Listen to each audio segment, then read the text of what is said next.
Atos 16, 27.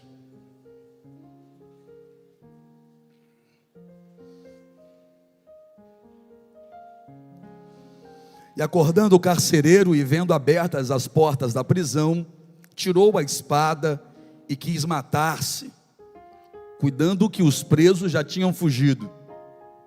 Mas Paulo clamou com grande voz, dizendo: não te faças nenhum mal, que todos aqui estamos. E pedindo luz, saltou dentro e todo trêmulo se prostrou ante Paulo e Silas. E tirando-os para fora, disse: senhores, que é necessário que eu faça para ser salvo?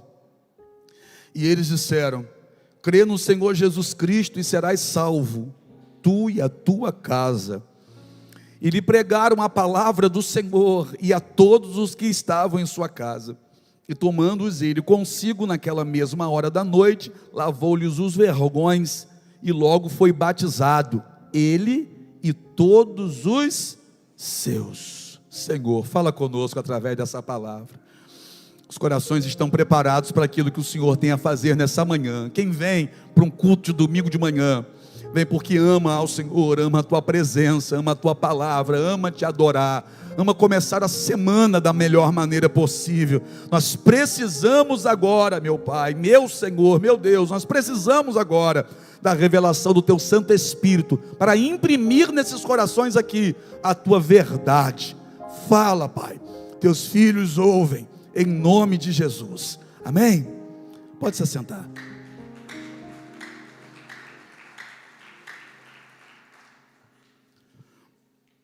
Paulo era alguém guiado pelo Espírito Santo, e é bom ser assim, ainda que nem sempre o Espírito Santo vá nos conduzir a lugares agradáveis ou a condição favoráveis.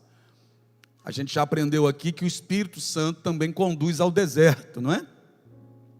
O Espírito Santo também conduz a confrontos, mas é melhor um confronto que me faça crescer do que um conforto que me deixe do mesmo jeito. O livro de Atos é conhecido como Atos dos Apóstolos. Poderia também ser chamado de Atos do Espírito Santo através dos apóstolos ou através da igreja. E como esses homens foram cheios do Espírito Santo no capítulo 2, os apóstolos, a gente percebe que eles passam a ser conduzidos pelo Espírito. Sendo eles conduzidos pelo Espírito, Pedro e João são conduzidos a estar com um homem que era coxo de nascença em Atos 3. Pedro é conduzido a pregar mesmo depois de ter saído de uma prisão em Atos 5. Pedro é conduzido a ir a uma cidade chamada Lida em Atos 9, onde tinha um homem que estava doente há 8 anos. Esse mesmo Pedro é conduzido a ir para uma cidade chamada Jope, onde tinha uma mulher morta, que lavaram ela, deram um banho no corpo dela, colocaram uma roupa nova, perfumaram ela, colocaram no andar de cima e disseram assim: não enterra não, chama Pedro. Aí Pedro, ou os apóstolos, vão ser conduzidos a situações, a princípio, desconfortáveis, porque são desafiadoras. E aquilo que nos desafia traz, a princípio, um certo desconforto. Mas é isso que gera em nós crescimento. Paulo não estava naquele grupo de Atos 2. Paulo, na verdade, estava como Saulo do outro lado, perseguindo aquele grupo. E esse Saulo, em Atos 9, quando está a caminho de Damasco, vai ser cercado, surpreendido pelo Senhor, um resplendor de luz o cerca, ele cai, e no momento que ele cai, o Senhor pergunta para ele: Saulo, Saulo, por que me persegues? Ele abre a boca e vai perguntar: quem és, Senhor?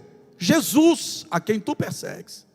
Aí Saulo começa o ministério dele, com uma oração: o que o Senhor quer que eu faça? Essa vai ser a primeira pergunta dele para o Senhor. Ele não pergunta ao Senhor: o que o Senhor pode fazer por mim? O que o Senhor vai me dar? O que o Senhor vai derramar de bênção sobre a minha vida? Não, a pergunta dele para o Senhor é: o que o Senhor quer que eu faça? Aí você conhece, eu preguei aqui outros dias, que o Senhor manda ele entrar na cidade, ir para a rua direita, se colocar na casa de um homem, ele estava cego, e esperar o profeta Ananias.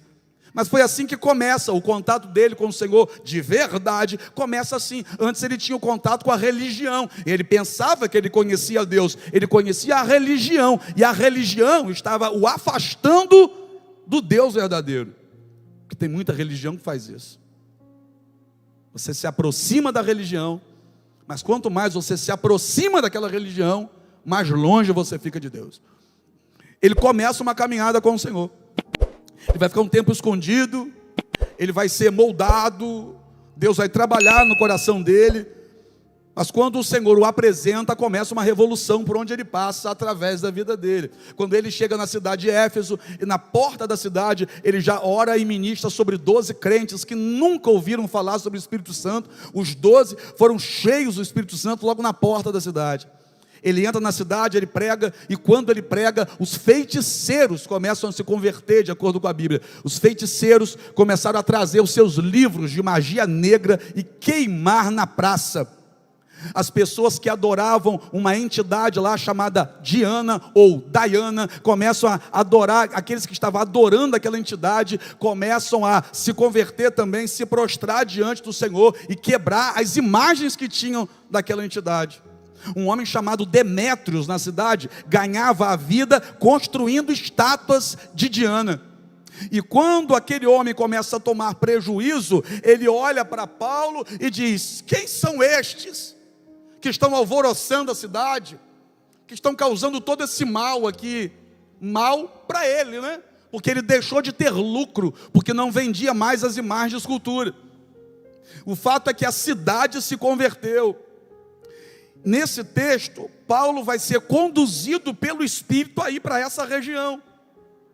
E quando ele acorda pela manhã com Silas, e de acordo com a Bíblia, com Lucas também, porque Lucas é quem escreve, se coloca no cenário, quando eles estão caminhando para procurar um lugar de oração, eles vão encontrar algumas mulheres que estão indo para a beira de um rio, um lugar que eles prepararam para ser um lugar de oração deles. Aquelas mulheres oravam ali todos os dias, mas a cidade ou a região continuava dominada por Satanás. Oravam ali, buscavam ali todos os dias, mas a impressão que elas tinham é que nada estava mudando, porque tudo continuava do mesmo jeito. E não se espante não, ou não aponte o dedo para elas, quem está pensando, é porque a oração delas era fraca, então a nossa também é. Tem muita coisa que você apresenta para Deus em oração, mas até hoje não mudou. Você ora por alguma situação que até hoje não se resolveu. Ah, é a oração que é fraca? Não, não quer dizer isso. O Senhor tem um tempo certo para fazer cada coisa. Enquanto Ele não faz aquilo que você quer que Ele faça e tem pedido a Ele, Ele está fazendo algo dentro do seu próprio coração. Elas oravam, mas tinha uma moça lá possessa por um demônio, por exemplo. E por mais que elas todos os dias fossem para a beira daquele rio e orassem, o demônio continuava no corpo da mulher. A mulher não era liberta, a vida da mulher não era transformada. Já orou por alguém e não consegue ver a mudança nesse alguém? Já orou por um filho e parece que o filho não está sendo alcançado por essa oração? Já intercedeu pelo marido e parece que quanto mais você ora, mais a coisa piora? Já teve essa impressão de que por mais que você ore por aquela pessoa, a situação diz para você o seguinte: não tem jeito, ela não muda, ele não muda. E aí a gente para justificar, ou tentar justificar o porquê da nossa oração aparentemente não está tendo resultado, a gente diz assim, ó, é porque Deus está respeitando a vontade dela, é porque Deus está respeitando a vontade dele, a pessoa tem que querer. A gente não fala isso? Aí eu oro por ele, mas ele não mudou ainda. Mas ele não mudou ainda não é porque a minha oração é fraca, é porque ele tem que querer. Deus só vai fazer se ele abrir o coração, ele tem que desejar. Não é isso, esse argumento que a gente usa, André? A gente diz assim, que quando alguém pergunta para nós assim, ó, ah, você está orando por fulano? Tô, mas fulano não tem jeito, né? Parece que a gente está sendo diminuído na hora. Tipo assim, a sua oração não está sendo ouvida, não está adiantando nada. Já teve essa impressão, a sensação? Aí a gente diz isso. É porque Deus respeita o livre-arbítrio. A pessoa tem que abrir o coração. Eu oro pelo meu filho, mas o meu filho tem que abrir o coração. E se eu disser para você que tem situações que esse argumento não cola? Por quê? Porque se é demônio, esse demônio vai ter que sair. Se é demônio, ele vai ter que bater em retirada. Mas essas mulheres estavam orando, e o demônio que habitava na moça continuava na moça. E agora? É porque a moça tem que abrir o coração. Enquanto essa moça não abrir o coração, não tem jeito. Enquanto essa moça não se render, por mais que a gente ore, ela vai continuar assim. É o livre-arbítrio da moça. Nesse caso não era livre-arbítrio da moça. A moça era escravizada não só pelos seus senhores da terra, mas por uma hoste infernal. Era um demônio. Será possível que alguém quer ser possesso? Alguém quer ser casa de demônio? Em sã consciência, jamais. Mas apóstolo, então, o que acontecia com ela? A oração dela era fraca, assim como a minha oração parece que tem sido fraca, porque a pessoa não muda? Não. Deus vai usar essa situação para fazer uma coisa maior do que você pode imaginar. Tem um propósito ainda maior do que você está pensando. Tem algo que está por trás que vai além da sua imaginação. Agora, o fato é o seguinte: elas oravam todos os dias, não oravam? Aí o que aconteceu? O Espírito Santo conduz Paulo e quem com Paulo estava para ir para lá. O que é isso? É claro que Deus percebeu que havia dentro delas um desânimo. É claro que Deus percebeu que havia dentro delas um abatimento, Juliano. Por quê? Porque quando a gente ora muito por algo e esse algo parece que não acontece, isso vai tirando a nossa vontade de continuar orando por aquilo. Por quê? Porque somos normais.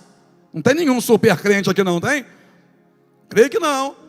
Então é óbvio que Deus envia Paulo e quem com ele estava para lá, porque Deus percebe no coração dessas mulheres que estavam orando um cansaço. Cansaço cansa, gente. Cansa.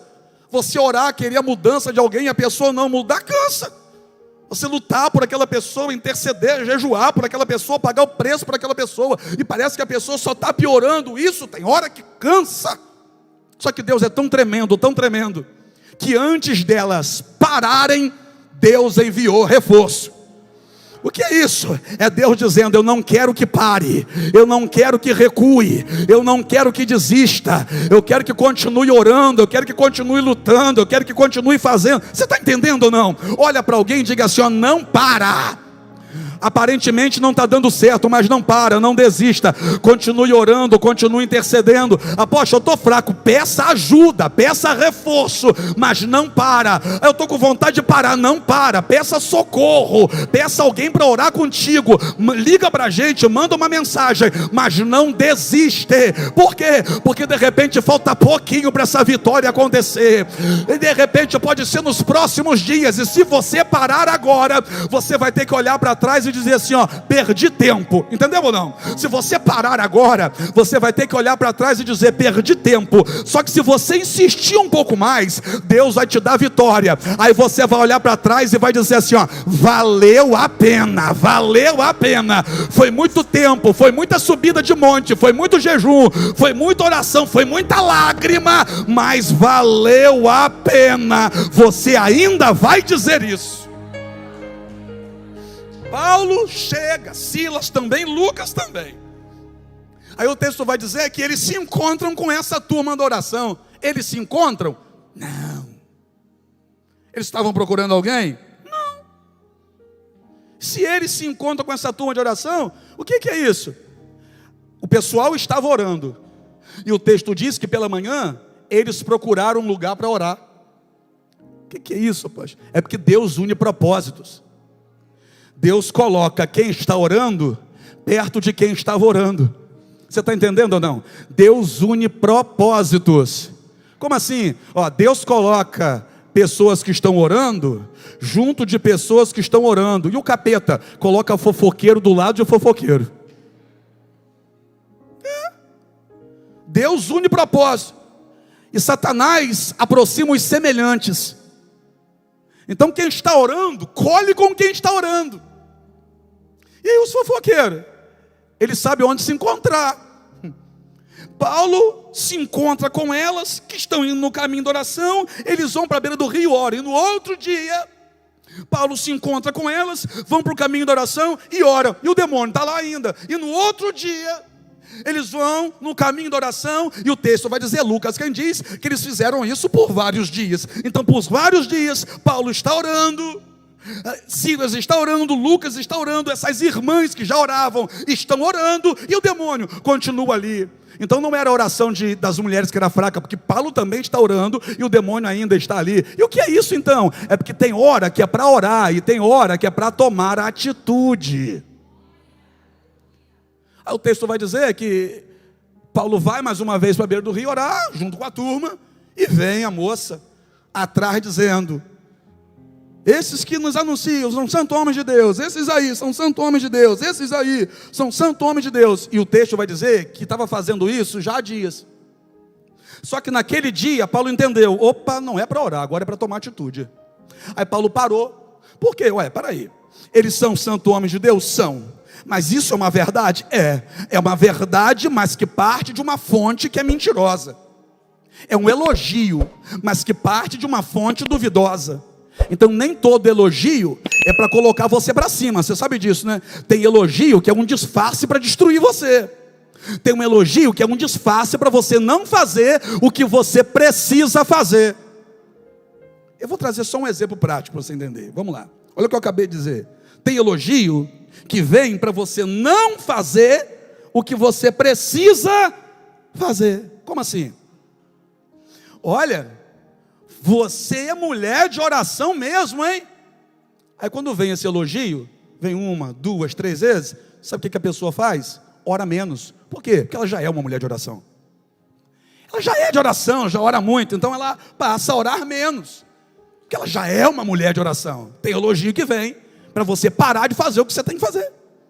Quer ver um outro exemplo?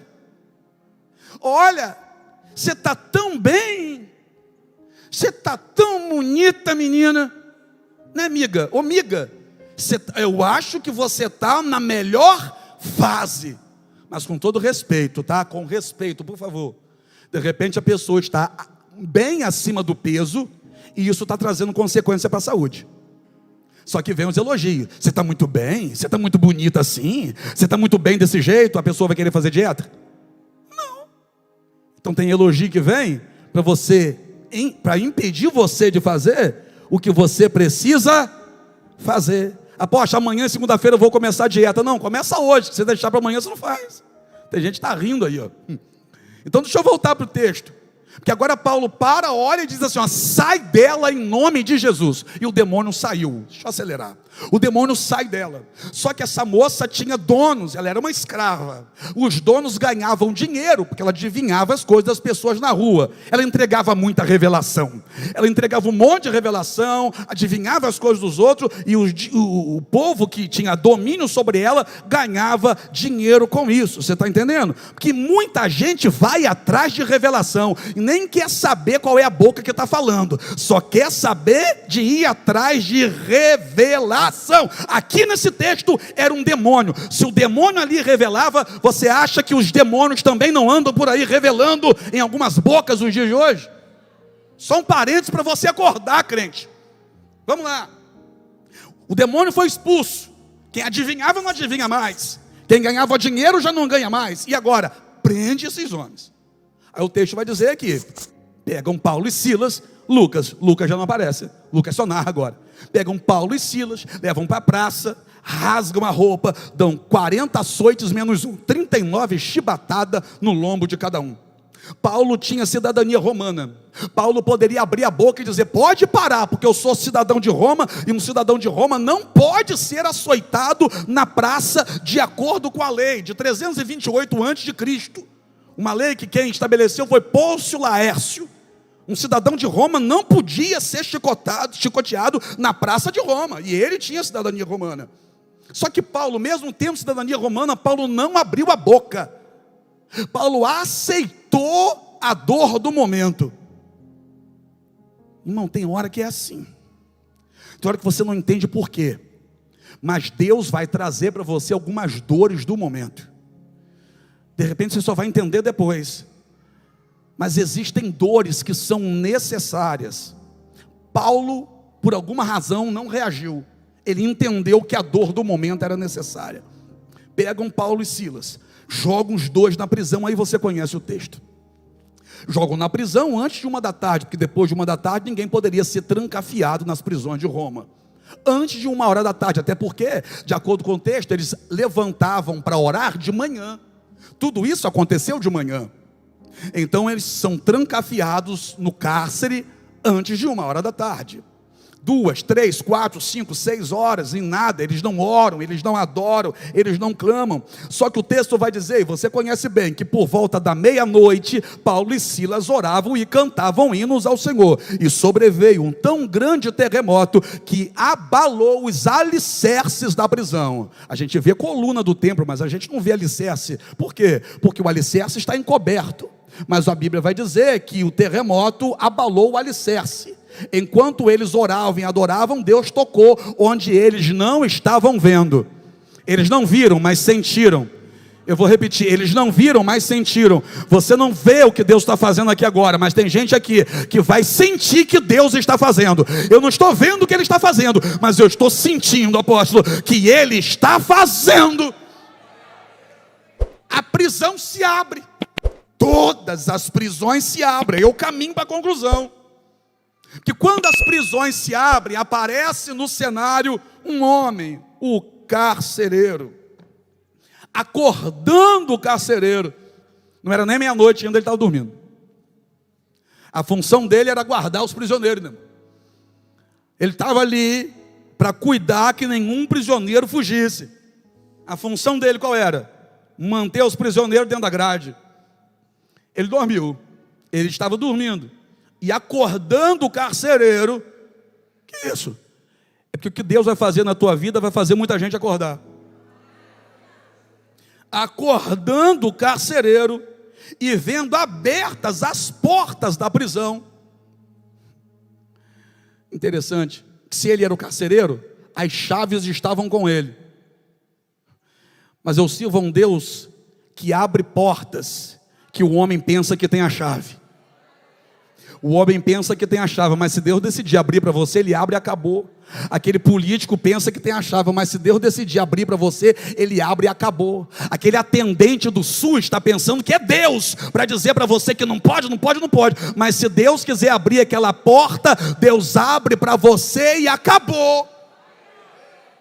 As chaves estão com o carcereiro, mas quem abre as prisões é Deus. Deus abriu todas as portas, e quando ele abriu os olhos e viu, ele entrou em desespero. Aí o texto diz aí, tirou a espada.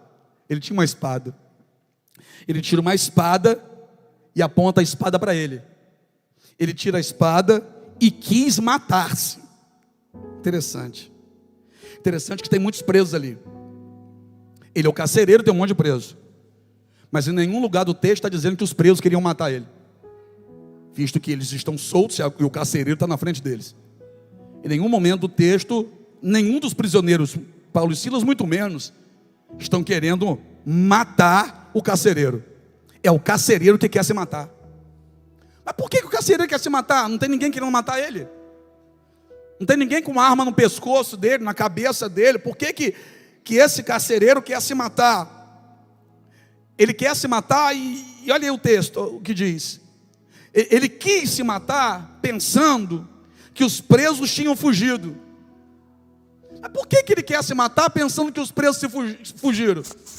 Porque se as prisões se abriram, se os presos tivessem mesmo fugido, e daí? Sinal que não queriam matar ele, né? Ele poderia sair dali vivo, mas não. Quando ele olha para as portas, tudo aberto, ele pensa, fugiu todo mundo, vou me matar. E por que ele pensa assim? Porque a função dele era manter os presos lá de dentro. Só que quando ele acorda e vê que as portas estão abertas, ele está pensando o seguinte: eu não dei conta, eu não fiz o que eu tinha que ter feito, eu não cumpri aquilo que eu tinha que cumprir, eu não cumpri o meu papel. Se eu não cumprir o meu papel, é melhor me matar. Se eu não dei conta de fazer o que eu tinha que fazer, é melhor me matar. Se eu não conseguir fazer o que eu tenho que fazer, é melhor eu me matar. E por que ele pensa assim? Por conta da cobrança que viria. Por quê? Porque ele só tem valor enquanto ele dá conta de fazer o que ele faz. Ele só tem valor enquanto todos os dias aquelas celas estão bem trancadas. Ele só tem valor para as pessoas lá fora se ali dentro ele fizer tudo o que esperam que ele faça. Se ele fizer tudo do jeitinho que alguém espera que ele faça, aí ele tem valor. Mas e agora que ele não conseguiu? Aí ele diz: eu vou me matar. Porque o valor dele não está nele. O valor dele estava naquilo que ele fazia. Para as pessoas, ele pouco importava. Para as pessoas, o que importava era aquilo que ele fazia. E aquilo que ele fazia, ele tinha que fazer bem feito. Se não fizesse bem feito, já não tinha mais valor para ninguém. Está parecendo com a sua vida? Só tem valor enquanto faz. Enquanto faz, tem valor. Se por alguma razão não fez, já não tem mais valor. As muitas vezes que você fez, parece que não são nada. Porque se uma vez você deixar de fazer, acabou o seu valor. As muitas vezes que você ajudou, parece que são esquecidas no primeiro dia que você não pode ajudar. Todo bem que você faz é esquecido a partir do dia que você não pôde fazer, ou que você não conseguiu fazer, ou até mesmo que você não quis fazer. Que a vida é sua. A vida é sua, você não é obrigado. Só que as pessoas, quem sabe à nossa volta, pensam que nós temos que dar o resultado esperado por eles sempre. E se a gente não suprir a expectativa deles, o pensamento em relação a nós muda completamente. Se vale o que se faz, não se vale o que é de verdade. Quer dizer que o marido só tem valor para a esposa enquanto tem um bom emprego, enquanto banca tudo que ela precisa dentro de casa, e até mesmo aquilo que é supérfluo que ela não precisaria.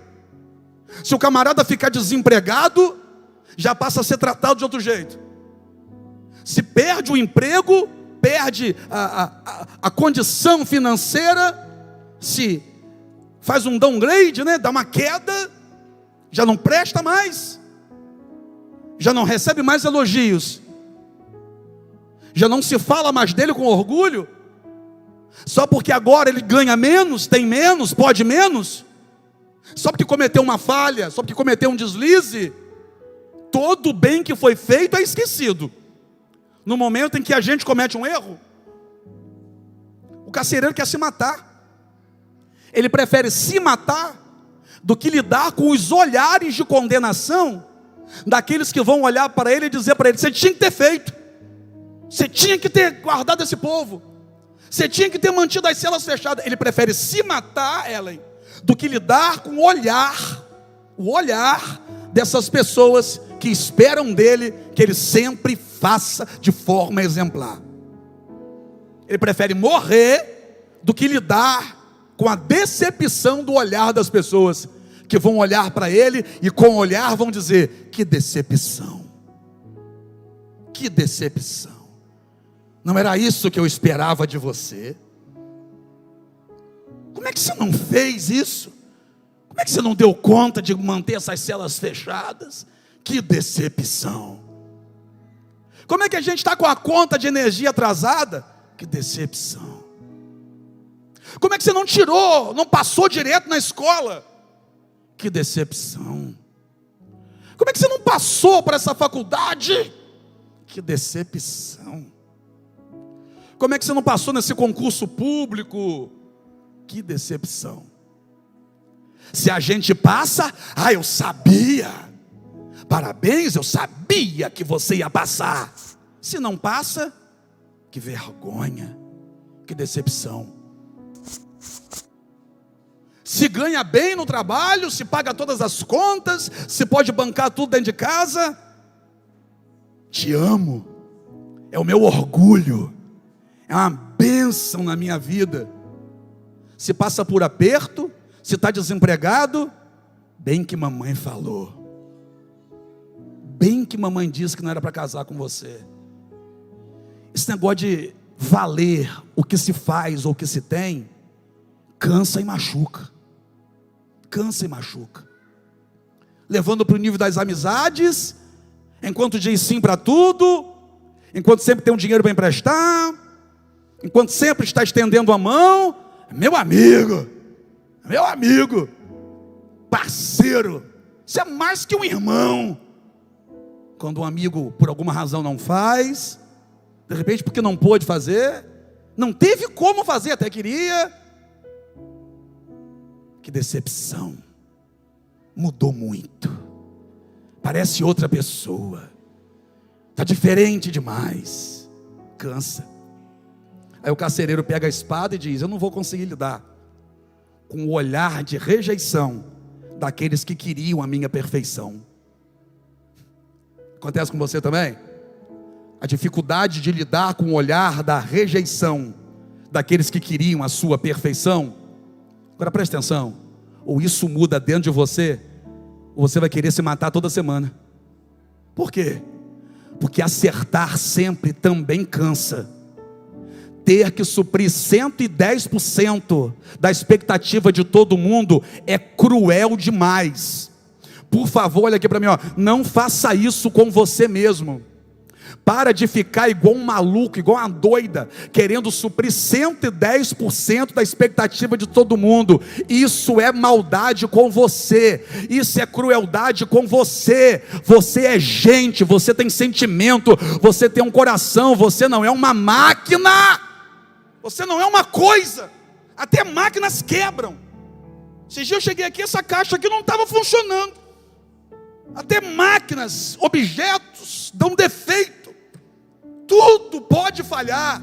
O único que não falha é Deus. Então olha para o teu irmão e diga assim para ele, ó: para com esse negócio de perfeccionismo. As pessoas vão para a entrevista de emprego. Qual o seu defeito? O meu defeito é ser perfeccionista. Para! Você não precisa ser perfeccionista, não. Você precisa ser gente. Gente tem dor, gente tem frio, gente tem fome, gente tem sede, gente tem medo, gente falha, gente erra, se arrepende. Para com isso. Porque se as pessoas que te cercam só te cercam pelo resultado que você apresenta, você está cercado das pessoas erradas. Você está cercado de gente errada. Mas por quê? E por que aconteceu isso? Por sua culpa. Que você levou a sua vida querendo mostrar para todo mundo que você é perfeito. Você levou a sua vida querendo mostrar para todo mundo que você é melhor que todo mundo naquilo que faz. Que você é perfeito, que você não erra, que você não falha, que você sabe tudo. Aí essas pessoas que só vêm através do cheiro da perfeição, porque tem gente que só se aproxima, parece que sente o cheiro do exalar da perfeição. Aí vão se aglomerando à sua volta para tirar algum tipo de vantagem. Só que chega uma hora que você não vai conseguir. Nem todo dia você vai salgar o arroz na medida certa. Entende ou não? Nem todo dia você vai estar forte. Nem todo dia você vai estar bem. Nem todo dia você vai estar de pé. Nem todo dia assim. E quando você não tiver, com quem você vai contar? Quem vai estar à sua volta? É isso. Você lembra de Naamã? Naamã, a Bíblia vai dizer que Naamã era de muita valia e de muita honra diante do seu Senhor, porque através dele a Síria ganhava as guerras. Então Naamã só tinha valor para o rei dele porque ele ganhava as guerras. Então Naamã não tinha valor. O que tinha valor era o resultado. Lembra de Jacó? O texto vai falar de Jacó e Esaú e o pai Israel.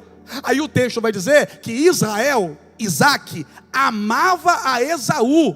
Por quê? Está na Bíblia. Porque Esaú fazia o guisado que ele gostava. Então ele não amava Esaú, ele amava o guisado que Esaú fazia. E para que a gente ficar se enganando? Para que a gente perceber que as pessoas estão se relacionando com o nosso resultado e mentir para nós mesmos, dizendo que essa pessoa ama a gente de verdade? E quem de repente ama a gente de verdade, a gente acaba deixando de lado. Cuidado com isso. Ele tira a espada e diz: vou me matar, eu vou me matar, porque eu não fiz o que eu tinha que fazer, eu não dei conta. Gente, teu filho vai falhar, continue amando ele. Tua esposa nem todo dia vai estar bem, continue amando ela. Para de criticar um dia que ela fez alguma coisa. Seu marido vai errar, vai falhar, continue amando ele. Nem sempre ele vai te dar o cartão de crédito. Eu disse nem sempre, tá, homem? De vez em quando. Nem sempre. Continue amando ele. Nem sempre ele vai poder manter na sua garagem o carro que você gostaria de andar. Se precisar comprar um carro de menor valor, continue amando ele do mesmo jeito. Se precisar morar numa casa menor, continue amando do mesmo jeito. Sabe? Se não der para ir naquele restaurante, se der para ir numzinho que o prato é mais barato, continue amando do mesmo jeito. Por quê? Porque amar só o resultado das pessoas joga em cima dessas pessoas uma carga, um peso que machuca demais. Machuca demais. E quando a pessoa não dá conta de suprir aquilo, olha o primeiro pensamento que vem: eu quero morrer. Eu quero morrer. Quer morrer por quê? Porque eu estou desempregado. Eu quero morrer por quê? Porque eu não consigo gerar um filho. Eu quero morrer por quê? Porque eu fui reprovado na escola, os meus pais não podem saber. Eu quero morrer por quê? Porque eu estou com os pensamentos estranhos. E se eu contasse para meu pai e para minha mãe, eles me matam. Então eu vou morrer.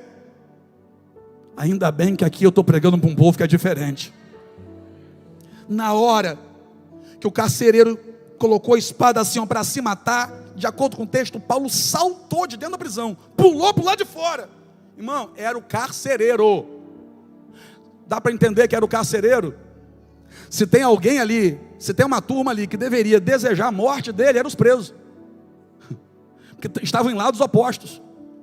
Aí quem estava em lado oposto está valorizando, e ele está com medo de ser rejeitado por aqueles que estavam do mesmo lado. Ele tem medo de ser rejeitado pela turma dele, e naquele momento ele foi abençoado por alguém que estava do lado oposto. O carcereiro olha para Paulo e Silas, e Paulo diz assim para ele: não faça isso, você não precisa fazer isso contigo, ninguém fugiu, todos nós estamos aqui. Isso chamou tanta atenção dele. Por quê? Porque quem deveria desejar a morte dele está dizendo para ele: se mata não, cara, você não precisa fazer isso não, você tem valor, irmão, faça isso não, cara, você é um ser humano, faça isso não, a culpa não foi sua, a culpa não foi sua. Dá uma olhadinha para alguém, me ajuda a pregar e diga para essa pessoa: levanta essa cabeça, a culpa não foi sua. Ah, mas e se foi, apóstolo? O perdão existe para quê? Não lhes faça nenhum mal, todos nós estamos aqui.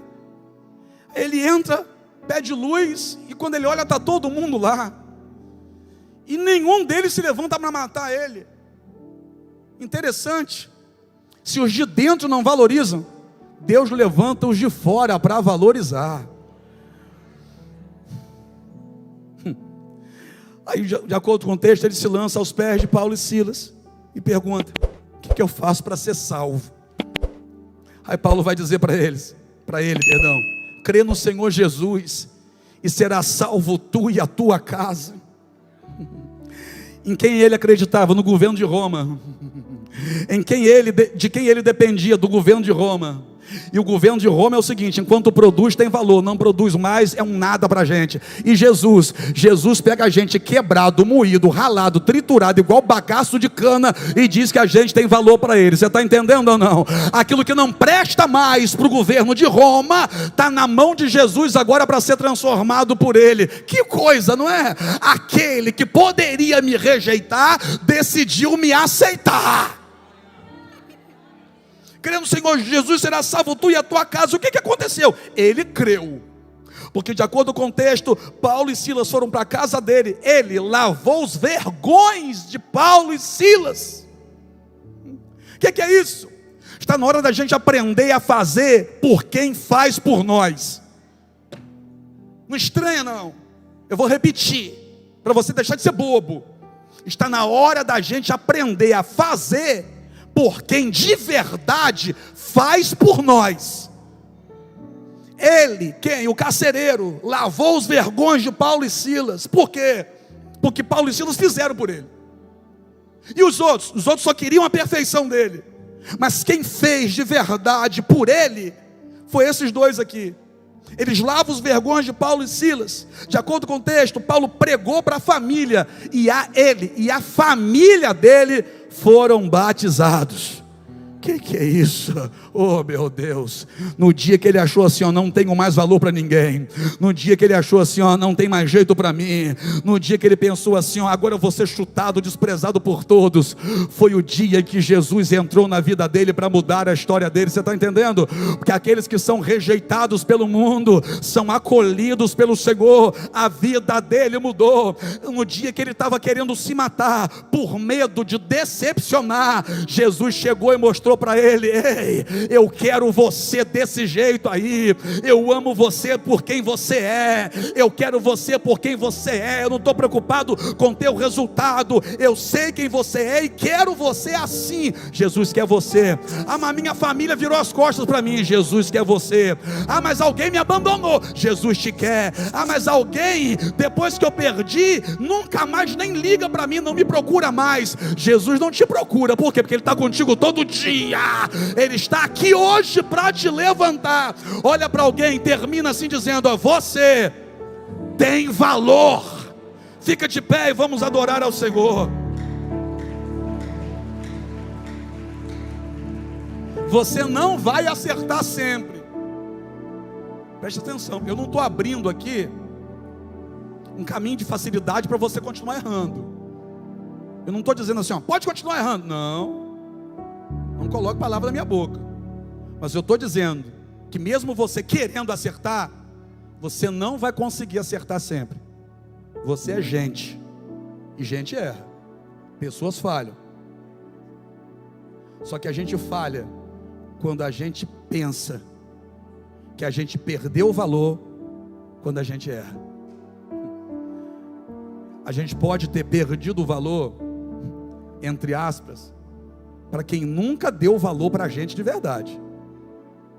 Que quem só se relacionava com o seu dinheiro, com aquilo que você dá, com aquilo que você proporciona, com seus resultados, com seus acertos, nunca se preocupou com você. Você vai continuar se enganando? Porque tem pessoas, irmão, que se humilham e ficam correndo atrás de gente assim, sabe? Tem pessoas que se humilham, se menosprezam, se diminuem e continuam correndo atrás de gente que só olha para você quando você acerta sempre. Para de fazer esse mal a você mesmo. Sai de perto de amizades assim, que só querem o teu resultado, que não estão dispostos a estender a mão quando você precisar, mas sempre estarão ali para apontar o dedo quando você errar. Não faça mais esse mal a você. Não se esqueça, você vai errar, você vai falhar, mas para Deus você continua tendo valor.